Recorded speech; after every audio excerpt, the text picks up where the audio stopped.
Today I'm going to show you what compression is in photography.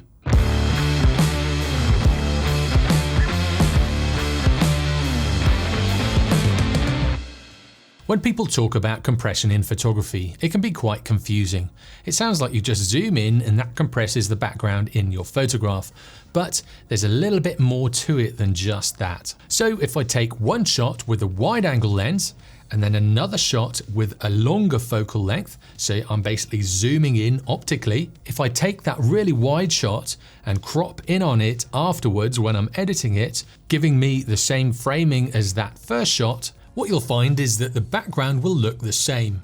In this example, the only difference is a slightly blurrier background with the 85mm, but the tree looks the same in both shots. When you zoom in on your subject, if you don't move, you'll start to get a smaller and smaller part of your subject filling the frame.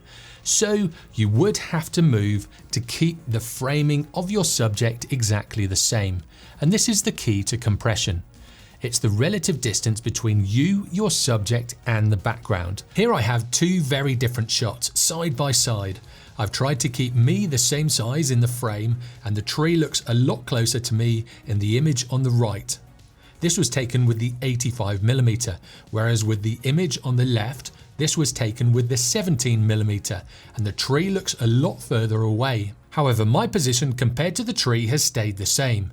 The two things that have changed are the focal length and the distance between me and the camera. This is a 17mm lens on a full frame camera, and it's around about 30 centimeters away from me, which is around about a foot. And this is the 85mm on a full frame camera.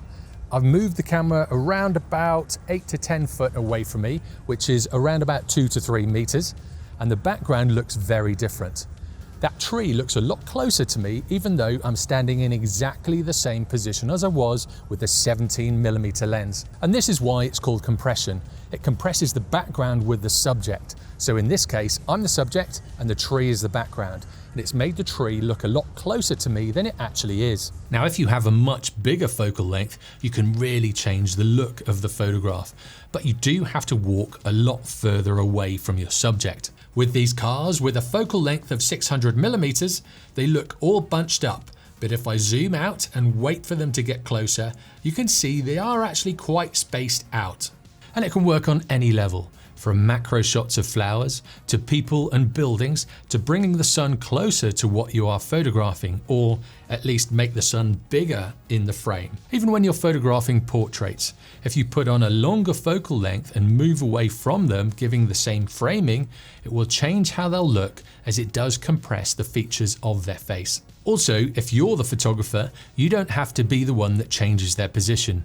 If your subject is moving, this can also change how your background looks. Here I've taken a photograph of the BTS in Bangkok. This is with a 24mm. Then if I wait for it to move away from me, zoom in and then take another shot, it not only changes what's in the frame, but how the train looks. If I put them side by side, the train is the same size in each frame, but the whole shot is very different. The train on the left looks very stretched out, whereas the train on the right looks very compressed.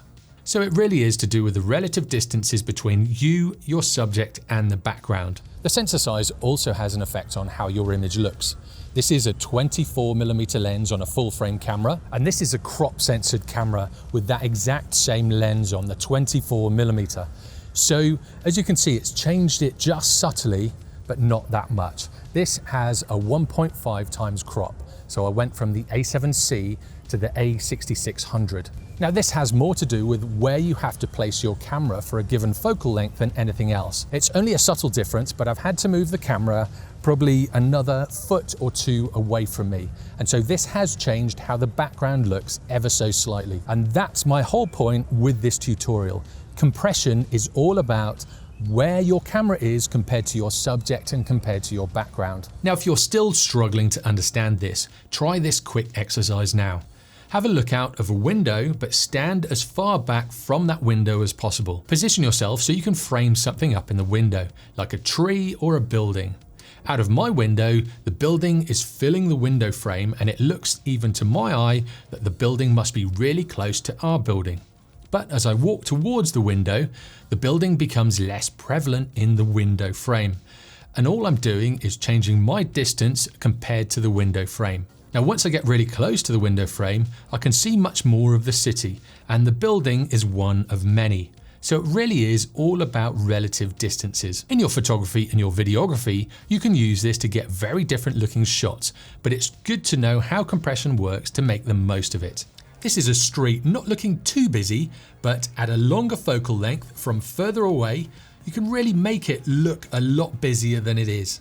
Sometimes there might not be too many people around where you're photographing, but again, if you move back and zoom in, you can give the impression that people are shoulder to shoulder and it's really busy. And also, like I've already mentioned, if you want to make the sun a lot bigger in your frame next to your subject, then you need to get really far away from that subject and use a really long focal length. Or to do the opposite, making someone look really small in the world, you kind of include a lot of the background and a lot of the environment, and you use a wider focal length. So by either getting further away from your subject and zooming in, or getting closer to them and getting a wider focal length, you can really change how your photograph looks. But it's all about your position compared to your subject. So if you don't like the look of your shot, next time you're out taking photographs, try moving away from your subject and zooming in, or moving closer to your subject and zooming out, and just see how different it looks. By going out and taking photographs with this thought in mind, you can get some really different images of the same subject. And by combining different distances, focal lengths and positions, you can really change the perspective and get some really unique shots of whatever you're photographing. Now what do you think? Did you know about compression, or is this something new to you?